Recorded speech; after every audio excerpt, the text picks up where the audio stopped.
ហើយបាននិយាយពីផលប៉ះពាល់នៃការជក់ប្រៃវិញបាទវាធ្វើឲ្យមានប្រជាពលរដ្ឋកម្ពុជាហ្នឹង 15,000 នាក់ស្លាប់ជារៀងរាល់ឆ្នាំនៅកម្ពុជាហ្នឹងដោយសារការជក់ប្រៃហើយបើយើងនិយាយពី 15,000 នាក់ស្លាប់ដោយសារការជក់ប្រៃនេះវាច្រើនជាងចំនួនអ្នកដែលស្លាប់ដោយសារគ្រោះថ្នាក់ចរាចរណ៍បូកជាមួយនឹង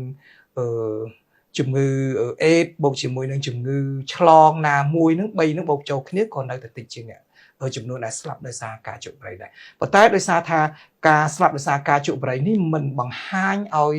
អ្នកដែលប្រជាពលរដ្ឋទូទៅឃើញទេពីព្រោះឧទាហរណ៍នៅពេលដែលគាត់ស្លាប់ដោយសារជំងឺទឹកនោមផ្អែមជំងឺលើសឈាមអញ្ចឹងរោគវិនិច្ឆ័យចុងក្រោយរបស់គាត់ជំងឺលើសឈាមជំងឺមហារីក